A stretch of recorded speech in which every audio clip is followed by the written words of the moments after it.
Kung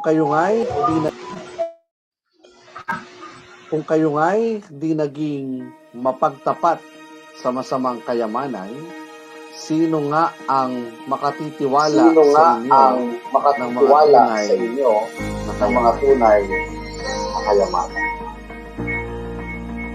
Yan ang iiwan namin sa inyo. You have to take care of that creation. We manage the God's resources. We grow with whatever gifts na meron na ibinigay sa atin. And we allow our God to use us to perfectly give yung purpose natin. Stewardship. Management. Yun po ang kauna-unahan. Lahat bago inutos niya, yun po ang unang binanggit ng Lord. Love must be our driving force. Like Paul said, love never fails, and if it never fails, love is always there. Then, our being stewards will never fail. Lahat ng ating itinangkat, ang pinagkakatiwala sa atin, whether time, let us make sure that i-improve natin ito, nagagamit natin ito for the glory of God. Because in the end, we are all just instrument of God, servants of God, enabled for us to make good things out of the resources that God has given to us. We believe na nangyayari ito because God is in the center of each and every one of us. And to somebody else.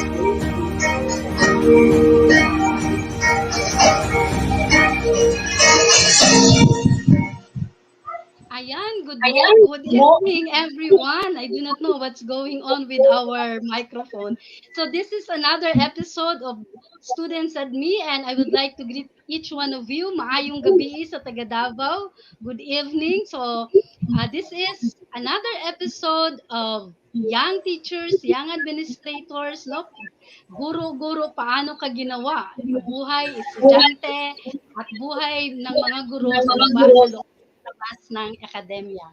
So nakita yun na talaga ang aking guest this evening, no? My partner tonight, she has something, there is something wrong with her internet connection. So please like and share our episode this evening. I have a very exciting guest, no? He is a professor of Holy Cross of Davao College, a religious education professor. He studied in Don Bosco Formation Center before at the seminary. Graduated, AB Re-Ed, and if it is, I'm correct with this one, Sir Journey, Pastoral Communication graduate. And at present time, he is taking a Master in Theology at National Institute of Religious Education Foundation and a former novice of Salesians. Okay, so I would like to welcome Sir Journey Joy Mahinay. Good evening, Sir Journey. So would you like Okay, to so greet our good evening, everyone. Um, evening? Good evening. This is my first time to be exposed to a live session like this, virtual conference like this, and to be part of the speaker. And I would like to appreciate the effort of Ma'am Lore Suarez for inviting me. Since this will be an opportunity for sharing something, hopefully I'll be making sense along the way. So I'll just I alliterate will something. do. My full name, basically, I'll just present myself in a very quick manner. So my full name is Journey Joy Dihinay. There is no prefix of ma in my last name. It's only the root word, which is Hinay. Okay, so yeah, so that's it. Just like what has been mentioned recently, I studied in Salesian congregation for almost 6 years. I stayed there. I finished my degree there. I graduated. I finished Bachelor of Arts, major in religious education. At the same time, pastoral communication. So basically, those are two. We are hitting one stone in two birds. So we are studying two degrees at the same time, religious education, at the same time pastoral communication. So the PASCOM there is basically different, no? We might think na yung PASCOM na maririnig nyo, it's about for the priest per se. But the PASCOM there is basically leading to or pertaining to what we call MASCOM or mass communication. So we are basically studying more on technology there. Not this PASCOM is not simply for formation of the priest, no? Because pastoral formation of the priests, or especially for seminarians, are only exposed to those who are studying theology. Okay, but along the way, they are basically formed into a pastoral ministry. Okay, so yun. If I missed something, so yeah, that's where I studied Salesian of Don Bosco Formation Center in Cebu. Okay, so right after that, I also proceed for another set of formation, and that is postulancy. Okay, wherein we are exposed to psychological formation, wherein we are exposed to a lot of seminars in order for us to know better our vocation. First, touching always the human dimension of the person. Okay, because that's always the most foundational one, wherein you have to know better your human sexuality. Okay, because human sexuality, better understanding of human sexuality leads you to have a better decision making, or what will be your specific vocation in the future. Okay, so especially in discerning what really God calls you to be. Okay, or yeah, that's it. And after that year, because basically postulancy, it's 1 year, and after that I moved to another formation, and that is novitiate. So it's also 1 year. It's pertaining always to spiritual formation, and also we studied there. Not We are not basically always praying all the time, but basically prayer is part of the schedule, part of the formation. But in novitiate, it's another stage of formation wherein um, we studied more on constitutions of the Society of Salesian Congregation, and also some of the biographical memoirs of the patron saints we have, and that is Saint John Bosco. So yun, we were exposed to a lot of formations during my year. I was not the only one. We were supposed to be 12 in our batch, but no one survived. Okay, no one survived. They decided to, maybe God called them to a different vocation, just like me. Okay, so yun. Yeah, I think that was my journey in my very short journey of my academic years, my study years, as well as my seminary years. Okay, so yeah, I don't know if I missed something. Maybe if I missed something, just raise it up later. Okay, so yeah, I think that's it. Yeah, I think that's it. Okay, I would like to welcome my beautiful partner here, I'm Coach Hugh sorry Martin. po, yes. You Sorry greet nawala our yung viewers. internet. Hi everyone! Magandang gabi. Sorry kanina nawala yung internet ko. Well, I'm happy because tonight is another episode na naman, and I'm happy because our guest is from Davao City. So, ang dami experience ni Sir Journey sa kanyang journey. Wow! Di ba? Di ba? Yeah, Nakakatuwa. yeah, Ang dami mong share. But we have a lot of sharing pa tonight. So, yeah. I'm looking forward to it. looking forward. And madami pa kami matututunan sa iyo. Di ba? Yeah. So yeah, I wanted to point out. I hope that I'll be making sense along the way, Yes, especially yes. if you have some further questions that we're gonna deal with. Okay, so Oo, oo, oo. So, as a So young start na teacher, tayo, Coach. what are the challenges you encounter as a young teacher? For that question, first I would like to say thank you for asking that wonderful question. Uh, I have two experiences because we are dealing with two different modes of learning today. Before it was face to face, and now we're dealing with online. It's a kind of revolutionized technology, revolutionized education. So Oh, that's why we have the so-called online teaching, online education. And first in face to face, it was my first year. Way back, I think that was my first time exposure on working online, working in the school. Because before we were always teaching, but we are not paid. It's an act of service. Parang ganon siya. oh, So, but now I'm earning, and that was my first time. But I'm not always thinking of receiving something. I will always think of what's this imparting knowledge and sharing my experience. Parang ganon. That's always my mindset before. And when I faced, face to face class, especially in Holy Cross, first thing that comes to my mind is that since I'm very small, I'm very small, and my age is also I'm very young during that time, and I was sabi ka. exposed to Yes. students who are in the same age with me.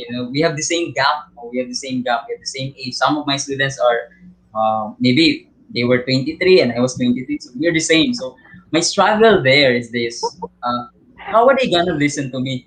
Given the fact that we are just the same. Maybe they are considering me as some kind of classmate only or barkada or something, or they will not get learn something from me because given the fact that I'm still young and I'm still inexperienced. So that was the mindset of I have before I exposed to them, before I accepted the invitation to teach in Holy Cross. But originally, I was not supposed to be in Holy Cross. I was supposed to be in Ateneo, but I wasn't able to respond to the call. They called me, but I was already working during that time. After I went out in the seminary, I just rest one day, and after that day, I work already. Unlike other seminarians, they will rest for how many months, and so on and so forth. Mm, But me, I don't really wait. I don't want to waste time. I really want to move forward, do oh, something because my mindset is I don't want to be in status quo or to be static. So I love to move and do something. So yun. So I just rest one day after I went out. in seminary and worked already as uh, purchasing in a mall. I work in a mall as a Okay. purchasing, but I realized na that work is not for me kasi it deals with business and I was not exposed to business industries. But I was trying my best to cope with that situation.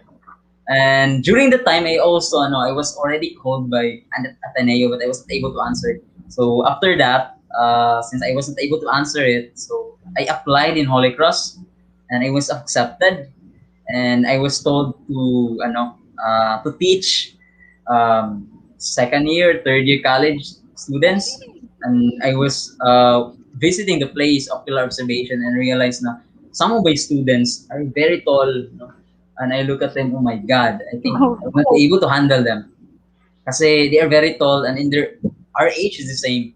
I'll be able to inspire them. I'll be able to impart knowledge to them if their mindset is considering me as something inexperienced. So that was my struggle.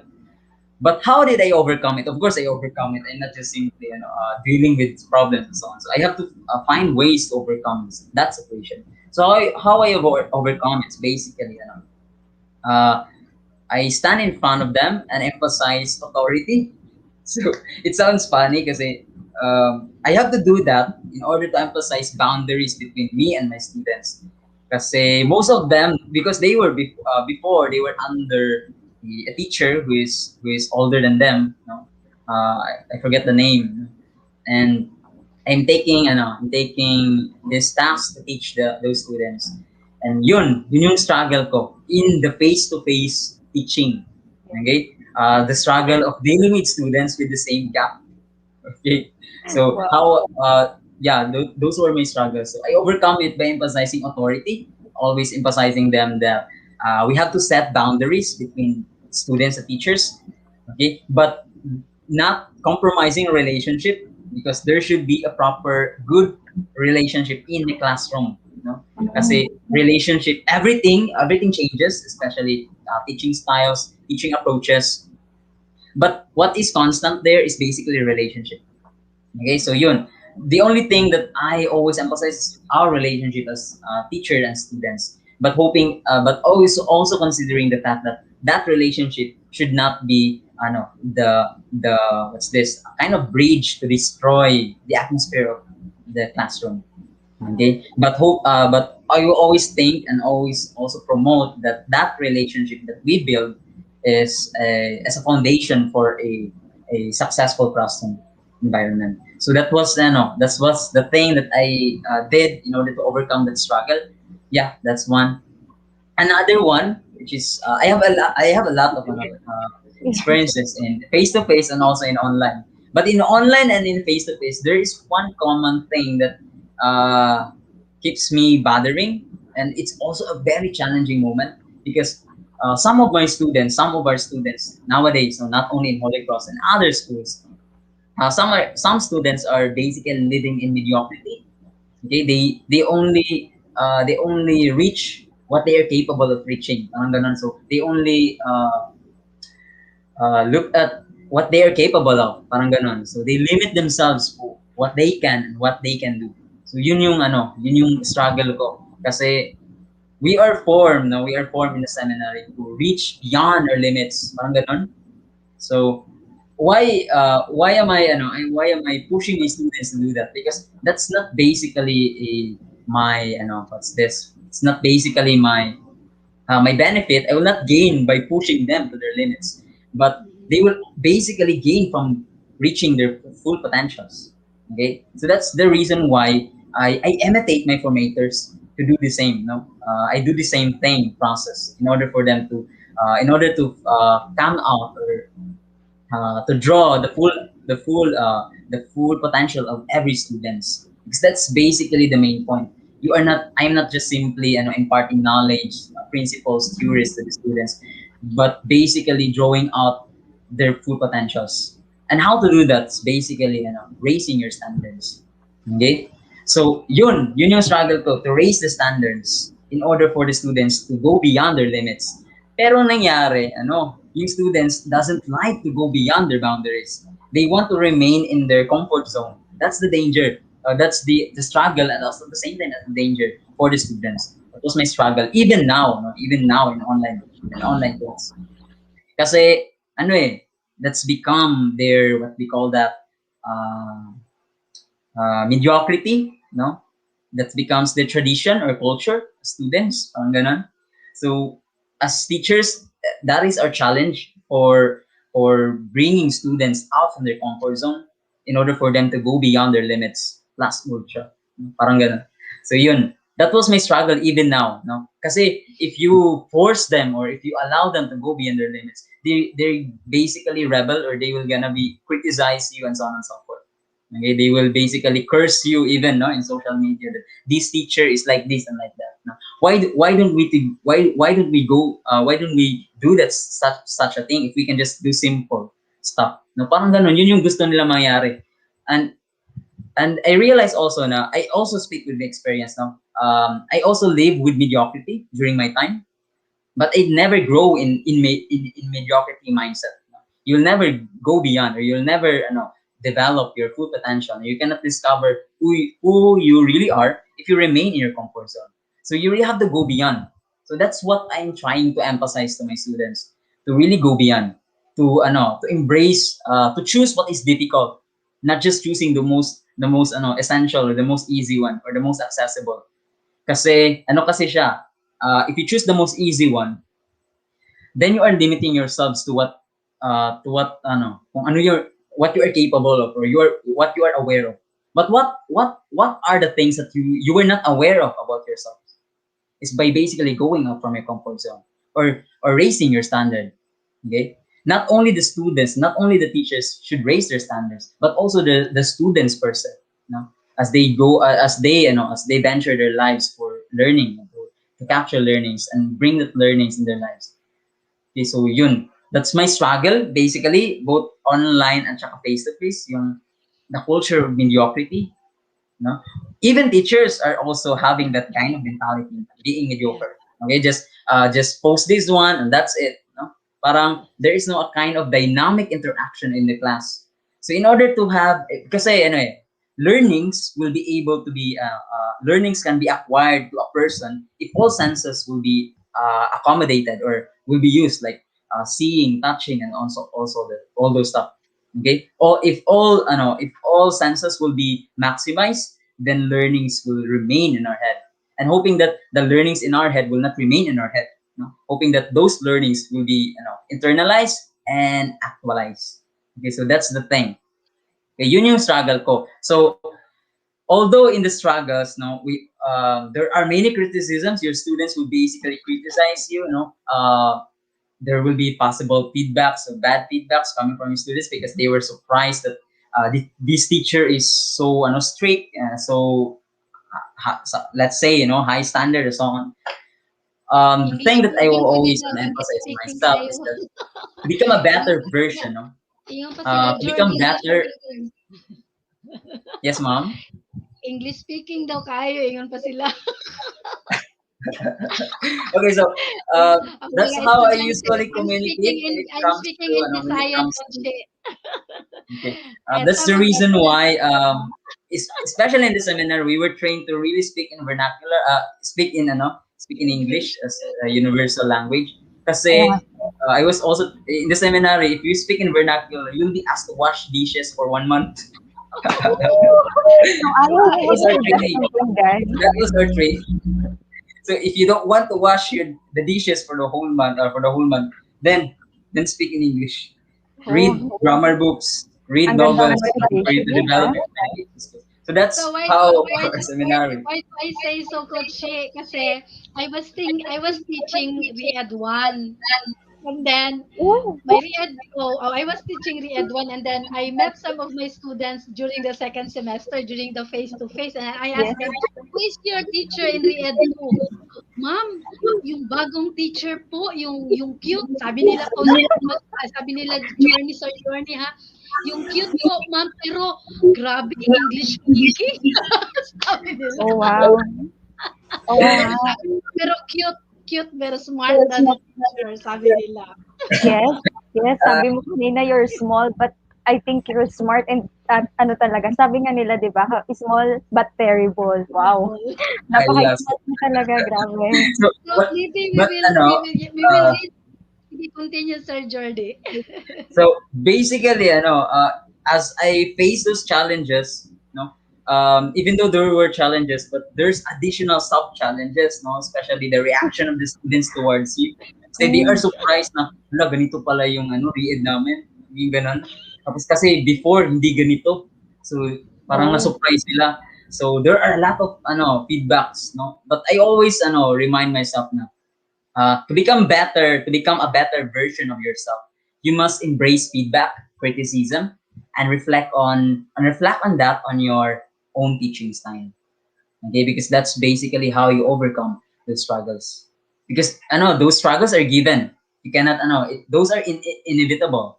Okay, those are givens. And how are you gonna face those inevitable circumstances? Is by looking at the bright side of it.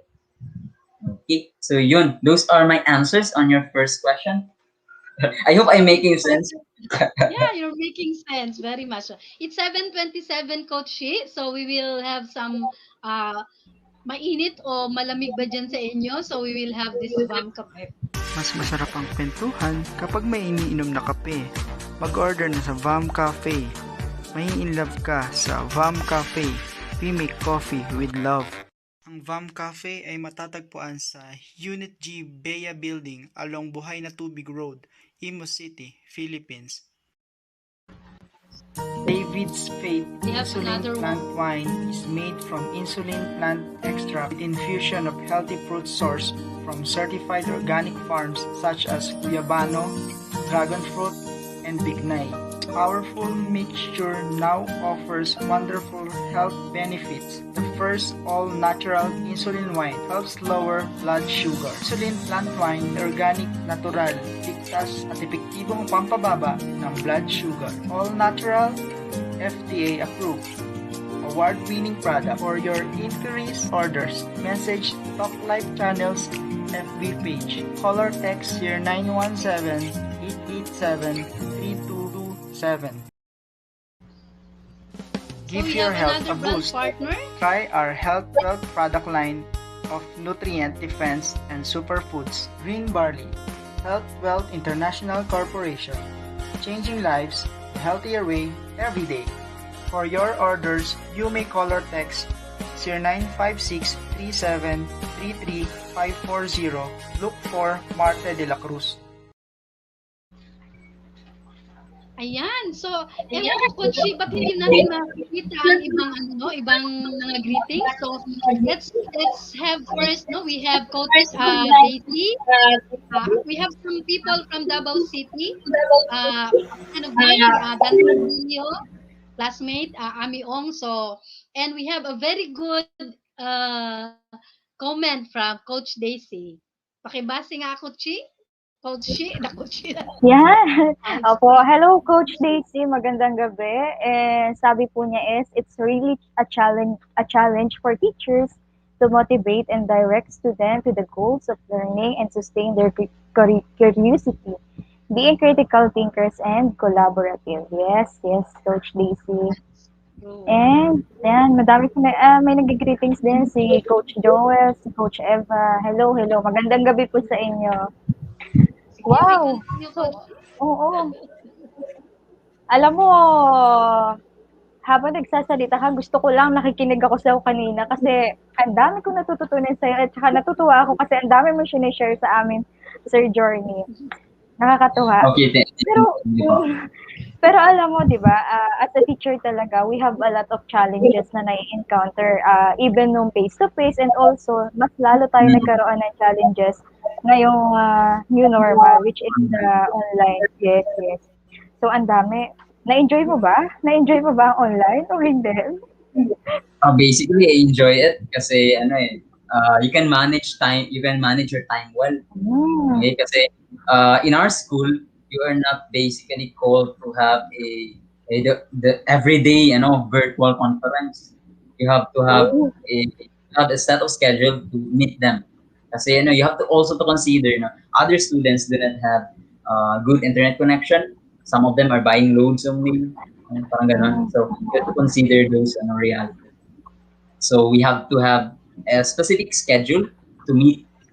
Okay, so the rest of the meetings that would call for a different activity. In my class, I will do some alternative task for my students. Okay, and every alternative task are it raises its standards. First step, second step, mga ganun. So once it right now they are in alternative task number 7. So the higher the number, the standard is also increasing, parang ganun. So Oo. yeah, yung ganun. Kasi they will basically do that. The alternative task, they will basically given at least 1 week. So I think 1 week of doing that task is basically what's this logical enough to be able to finish. Mm. Okay. Yeah. So that's how I do things for, especially for offline students. Kasi meron offline students at saka online students. Yung full online students, they are basically required to avail in online Google Meet, everything that deals with So the online. offline, it is the modular. Yeah, pero they are only given modules, but they are not asked to answer the questions in the module. Kasi dati before ganyan. Kaso there's a kind of problem. So yun, we have a different way of handling it now. So Okay. yun. Sabi mo kanina, nung face-to-face, minsan, di ba, because you're small, pero na-experience mo bang minsan, hindi ka pinagkamalan na you're a teacher and pinagkamalan ka na estudyante ka lang? Uh, Na-experience mo ba yan? yeah, basically once yung isa, yung in one of my Oo. class, lahat sila HRM students. Mm-mm. Tapos tapos pumasok ko sa classroom nila, akala na Wow. transferi ako. Oh. Akala na transferi ako. So I entered in that room and I just pretend. So I just go with the flow. Sabi nila transferi ako. So I just pretend na transferi. But after the time, they were complaining, sana yung teacher natin, sana yung teacher. The teacher, we have another, we have a new teacher daw, sabi nila. So I was the one actually. So I stand in front of them, stood in front of them, and present myself that I'm basically your teacher, not a transfer student. So all of them were laughing. Okay, so all of them were laughing. And that's the time, no, that's the time that was my first, that was my basically style to have connection with my students, because it was also my first time, my first day of session with them. Okay, so yeah, I have to create a better atmosphere for my students. So yeah, yun. Oo. So, that's one of the proof na cute ka. Di ba? Cute. I Yun guess talaga, so. Coach. I guess so. Eto, may tanong si Coach Daisy. Sabi niya, how do you extend help to student na di regularly nakaka-catch up with the classwork? Anong masasagot mo Basically, dyan? I give them alternative tasks. No? That's how just like I mentioned recently, I Wow. always give them alternative tasks so that they will be able to catch up. They will be able to cope with the Oo. demand of the academic. Kasi I usually some teachers, maybe especially those who are very um good in hearts, no? Parang yung naawa talaga sila sa mga estudyante na ganito, ganito, ganyan. They will basically give them exemptions, no? And they have nothing to do kasi because of the reason na ganito, ganito, na they are still working and they are still maybe somebody in their family died, so ganon. So basically, most of the teachers will just give them exemptions. They will not do anything. That's it. But ako, parang unfair din siya. No? Practically saying, it's gonna be unfair for others who are giving their best and struggling for coping up the standards. So I always give them chance to accomplish the missing task, but at the same time give them alternative tasks. Yeah. So and all those tasks, that's how my style. That's my style. All those tasks are basically, for their own good. It's based on reality, not just simply theoretical. That's why the alternative task requires 1 week or 2 weeks in order to accomplish it. That's how I give extend help to them. I give them extensions, but at the same time give them another task. Yeah, yeah. Kasi, yeah, I think that's how I handle things. Okay. So you give Generous. alternative. Yeah. Napaka ano Mm. naman. So nice. Kasi talagang ano gusto mo talagang matuto yung students mo. So talagang ano, magbibigay ka talaga ng mga alternative activities, 'di ba? Yeah, it boils down to what my inspirations coming from, why I took up the profession and teaching, no? Bakit pinili ko to or but Oo, it oo. leads me to Yes, sa yes, that's my next embrace this life. question No? to Bakit you. ganon? Bakit ganon siya? Oo. Pero bago mo yan sagutin, sir, time check muna tayo ha. It's Okay. 7:36 p.m. and syempre ano muna tayo ng ads natin before mo answer yung question ko sa'yo. Okay, sige. I will do it for you, Coach.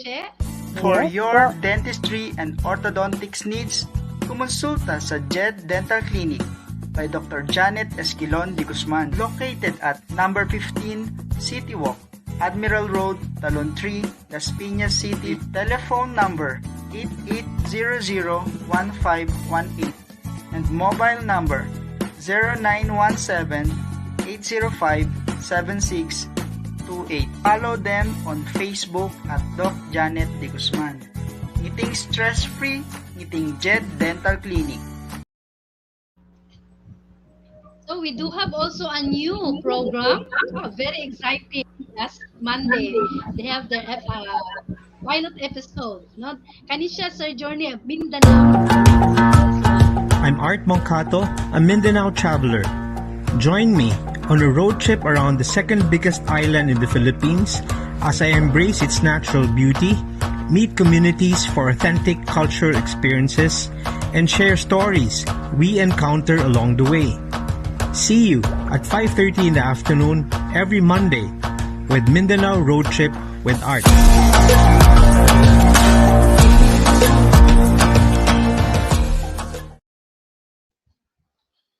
Napakaganda nung Monday. Have you watched it, Coach Sheila? No, I've gone to Camiguin, but actually, ang Camiguin pa ay marami pa talagang lugar na magaganda. Have you gone there, Coach Sir Journey, sa Camiguin? So, this is also one of the exciting programs of Talk Like Channel. So, shall we continue, Coach Sheila? You have something to ask from Yung, our yes, continuation tayo sa question ko kanina. My question is, uh, why did you choose teaching as your profession? So yan, pwede mo na i-share. Bakit mo ba yan pinili? Yeah, so one thing that I have two interests in life kasi not just priesthood, no, but as part of my passion, I love video editing, designing at saka remixing. Okay, those are my cup of tea. So yeah, so that's why I was laughing on the video kasi that's I really amazed of it kasi that's what I'm doing also, vlogging ganun. So Oh, not editing. So that's one of my interests. So in the seminary, I don't usually study religious books. I always study. I grab photography books, oh, videography books. Yun yung binabasa ko during study time. I develop skills, no, developing my talents. Kasi that's also useful in the seminary. Kasi yun. Tapos, yun, my main purpose in life before, if I go out, I'll expose myself to video editing or designing. Yun yung ko, main. Tapos, when I was exposed to my formator, one of my great formator, he's now, I think, is the rector of Don Bosco Technology Center, Cebu. His name is Father Fidel Orendain, SDB. He's our rector before, and he was the one who taught us under the subject, under the course pastoral communication. So he was the one who forced us to reach our limits. No, he has a very high standard. Okay, and I was a bit complaining because I cannot catch up with it, but realizing along the way na this is not for his good, this is for my good, this is for my benefit. So I cope up with the standard. I really I struggle and also move forward to overcome my weakness in striving, striving hard at reaching that standard of our formators because I know that will basically helpful in the future. And that's that he is basically my source of motivation and inspiration to serve as to be a professor something or a teacher. Kasi sa kanya nakita ko na uh, though he's very serious, but his way of teaching us is basically a life changing. Kasi lahat ng mga seminaries na lumabas, all of them are very successful because of that, because of that formator. He is the one who changes basically, not only mind, but holistically. We are not basically for mentally in the seminary, but holistically, both mental, spiritual, human, those four aspect formations. Okay, so yun, he was the one who formed us well, and that gives me information, inspiration to also do the same. What if I'll also be able to inspire others? Because he was the one who enkindled the fire inside me. And since the fire has been enkindled inside me, I was also, this is a kind of calling to bring that light or to bring that candle to other people as well. Okay, so yun. So that's a kind of parang inspiration for me, that why I choose this vocation as profession is to bring light to other people, to bring my light in others' lives. Parang ganun siya. Kasi I have been enkindled, so I'm also called to enkindle other lives. Parang ganun. So yun, that's the reason why I choose this. Not just simply teaching, imparting knowledge, because that's basically given. Okay? But one point here is you are dealing with souls. You're not just dealing with somebody. You're dealing with souls.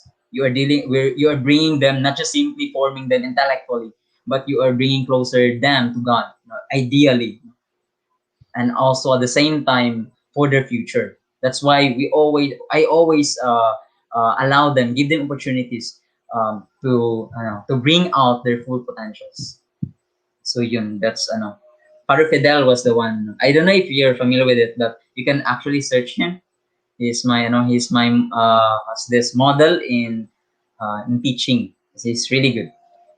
Yeah. So he was the So one who it, inspired me. so there is you had an inspiration. That's why you choose teaching as your profession. That's Father Fidel.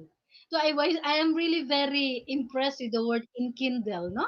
Di ba, Coach, no? Grabe na na giving a fire to other students also, because No, that's why you chose to be opo, a opo. professor. Yung mga words na nakukuha Grabe. natin kay Sir Journey talaga is talaga, magagamit din natin yan, Coach. Wow, that's nice talaga. And teaching is your passion, sabi mo nga, totoo naman na when you teach talaga, when you're a teacher talaga, given na yung giving knowledge to the children or to the students. So, ano na talaga yon, given na. But sinabi mo kanina na yung reason mo why did you choose as as teaching as your profession. And of course, kaya ka namin nilagay din dito kasi you're a techie professor, you're good in editing, you're, 'di ba? So, ang laki kayang advantage kapag ang isang teacher talaga is magaling sa mga editing, especially ngayon na nasa online talaga tayo. So, halos lahat talaga kailangan mo ng mga pag edit ng mga kung ano-ano gamit yung mga technicals, 'di ba? Sa laptops, computer, kung ano-ano, 'di ba, sir? Siguro naman na-experience mo 'yan. Pareho kayo, Coach Sheila. Mm. Very good in technology. Oy, Paki-unmute muna, naka-mute. Coach. Yes. Naka-mute Naka-mute ka, ata. Mr. Journey. How about this Yan. one? Kaya. Yes, yes. How about a while Okay. ago? Is it mute also? No. No, no. Okay, Okay, okay okay. naman. So You are heard. yeah, Ngayon lang, kanina lang. regarding about editing skills, which is also my interest in life.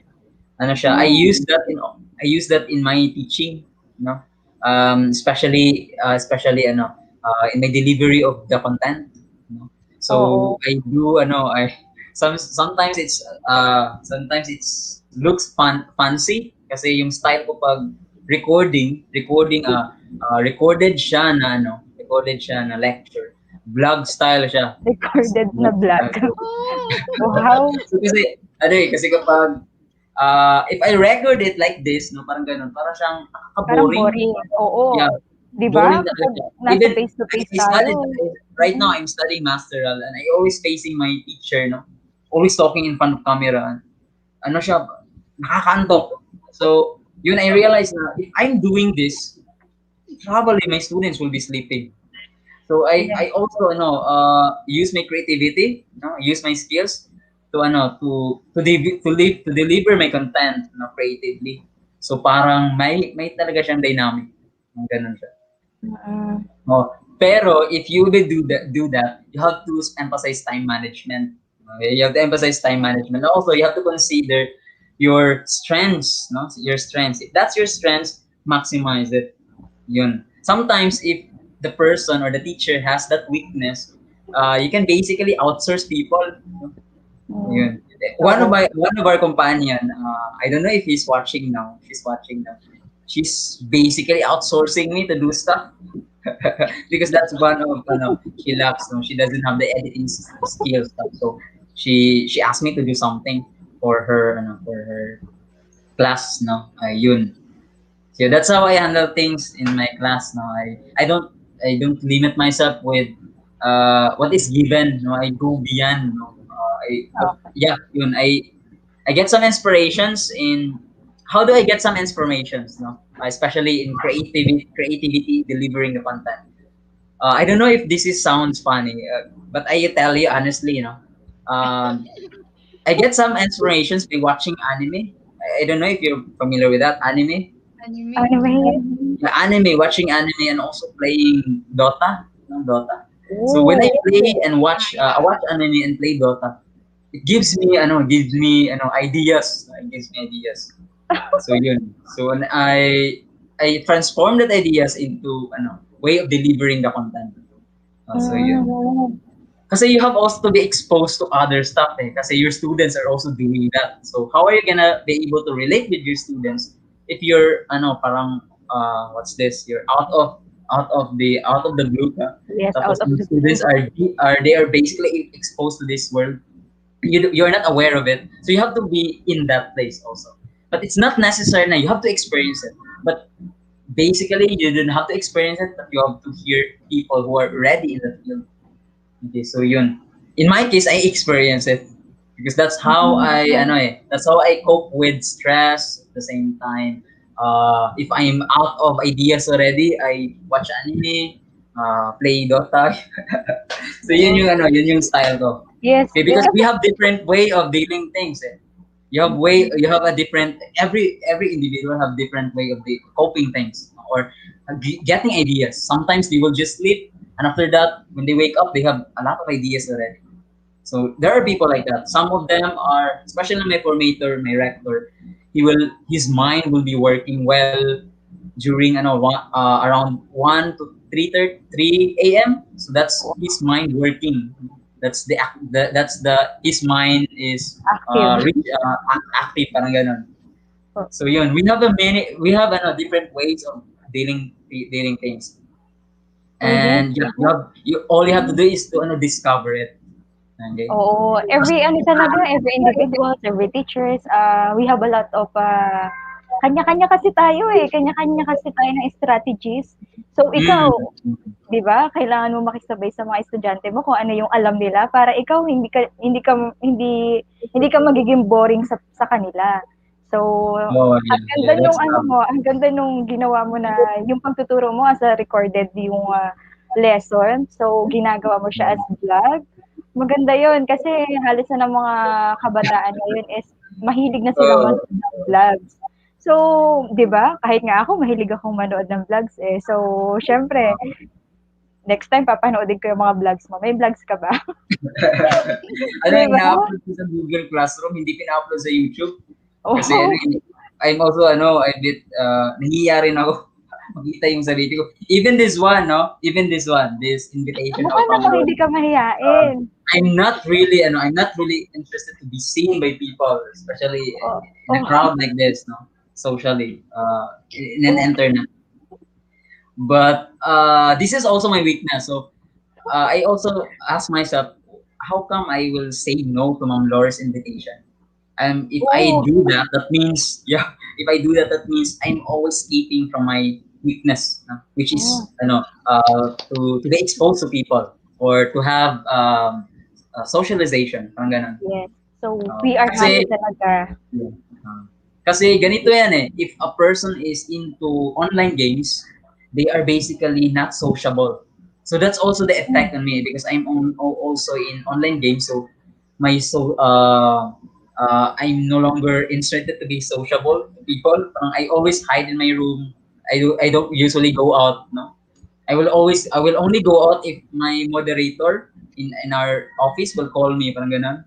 Oo. Yeah, that's the thing. So yeah, I really appreciate for inviting me, Ma'am Lori, for this opportunity because this is one way of overcoming also my weakness in Yes. yeah, to expose Wow. So, myself or yes, Welcome. we are Welcome. grateful to have you tonight talaga. And nakakatuwa kasi ang dami mo shinare. So, ang bilis ng oras. It's Kaya nga. 7:51.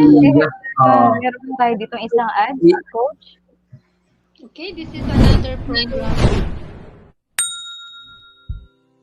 Good evening, everyone. I am your friend, Ricky So from the Fast Exchange. I will be starting my show called Money Mondays on Talk Life channel.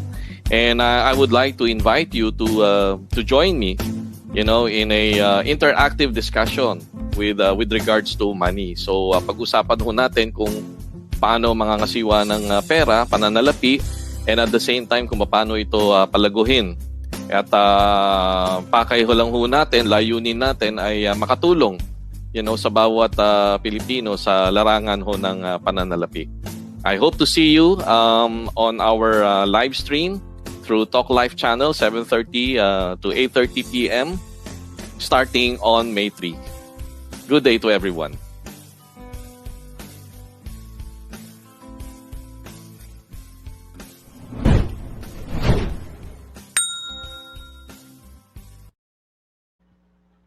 Yes. So, the program started already last May, no? Before we will have to ask the inspirational messages from Sir Journey, we would like to plug our programs for tomorrow. Uh, 6 to 7 in the morning, morning devotion, Pastor Arnel. And at 8 o'clock, we have the Holy Eucharist, no? Healing Mass with one of the priests na Oblates of Saint Joseph. And at 1 o'clock in the morning, we have the Lord's Calling again with Coach Pastor Arnel. And at 4 o'clock, we have the I Discover Friends. Punong-puno talaga tayo pag Miyerkules, Coach Sheila. And at 7 o'clock, we have Women Wednesday.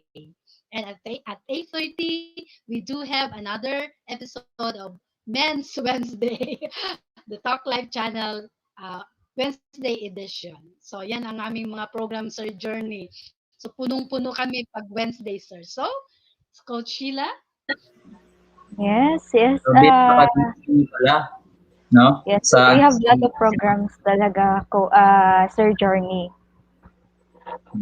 And ang bilis ng oras. So, we only have 6 minutes remaining before 8. yes, yes. So, ito na. Can I ask a word of encouragement for the young teachers like you na especially na nag-i-start pa lang sila sa kanilang journey po, di ba? Journey. Ang cute kasi ng pangalan mo, Journey. Tapos Okay, may so joy pa yun, ha? I'll just make it very short. Okay, I'll just make it very short. Because I don't really fun of giving a very long speech and so on and so forth.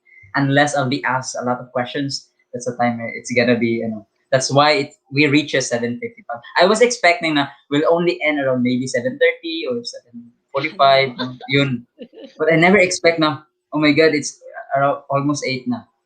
So to wrap it up, uh, of course there are basically new teachers nowadays.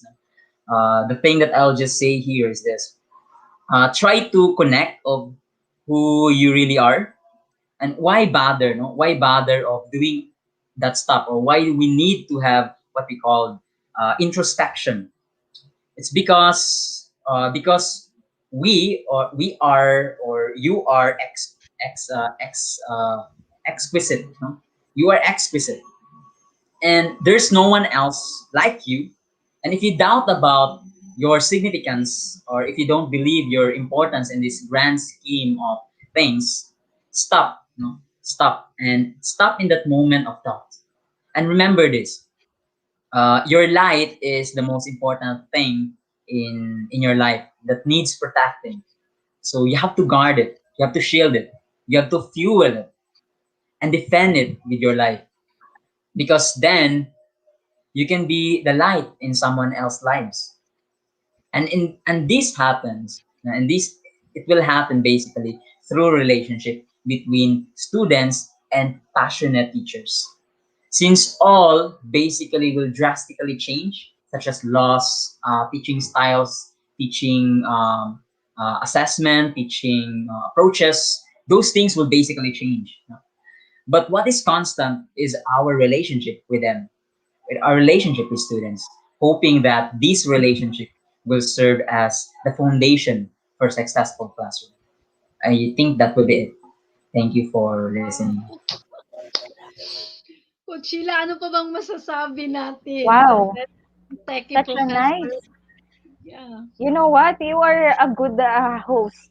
Sabi nga, Yes. sabi Sir Journey can be a good TLC host. So, O, di ba? Sabi ko sa iyo eh. Hindi ka pa mahiyain okay. yan. Hindi ka. Di ba? Hopefully. Hopefully talaga. Yes, Maybe, yes. no, hindi maybe Coach Shi, maybe he could be one of the hosts here in Students and Yes, Me. yes, yes Yeah. po. So, parang tatlo Mm-mm. na tayo. So, Di Would ba? you? O, di ba? So, Thank we you, will Sir invite Journey. you, Coach Journey. Mm-mm. Thank Ganawa you ka once ng again. ano. Yes, Thank you we once are again happy for talaga inviting me. and grateful to have I you. hope I hope I rendered something that is sensible, no? And I hope this encounter of us right now will be the first step, no? Hoping that we could always work together for the greater glory of God. Because basically we're doing this not for our greater glory, but we are offering this for the greater glory of God. Yeah, I think that would be it. Thank you once again for inviting me. That's why I am inviting you to be one of the hosts of Students and Me. Every Tuesday, 7 to 8 in the evening. So, we will give you a formal invitation. So, Yan na, Coach Sheila, would you nililigawan wrap ka up na. our sharing this evening? So, it's Yes, your talaga turn, Coach namang Sheila. lahat ng shinare mo is it has a lot of sense talaga and knowledgeable. All, lahat, madami kaming natutunan ni Coach Loretta and also the viewers. Maraming salamat po sa mga nanood sa amin and sa mga nakinig talaga. So, I hope marami kayong natutunan kay Sir Journey and sa journey na ngayon dito sa Students and Me, di ba? Thank you, Sir Journey. I hope makasama ka namin soon or ano? I'll Malapit discern na. about it. I'll discern about it. Okay, okay. Di ba? So, yes po, manood po ulit kayo ng Students and Me every Tuesday, 7 to 8 p.m. And ano pa ba, Coach Loretta, ang idadagdag natin? So thank you very much. Okay, kasi ang iba hindi uma-appear sa ating mga comments. So there are a lot of friends from Davao City. I have Alan Drien, we have So, we have Angelo. Hindi ko sila nakikita sa comment section. I do not know. Bakit kaya? They are watching with us, Coach Sheila. So they are, thank you. Maayong salamat. Daghan kaayong salamat mga taga Davao City sa inyong pagsuporta sa amo karon ni Sir Journey. No? So, Sir Journey, we can continue sharing this episode. No, you can continue sharing this episode because I learned a lot from you. Tawagan ko Coach Sheila pag may problema din ako. I would always disturb him. Sir Joey, hindi ko alam anong gagawin dito. So, thank you very much. So, once again, I would like to thank everyone for watching us this evening. Another episode of Students and Me, Buhay Estudyante, Buhay Guro sa loob at labas ng akademya. So magandang gabi po. This is Coach Loretta Juarez of Davao City. Bye. And you say your bye-bye. Okay, bye-bye everyone and good evening.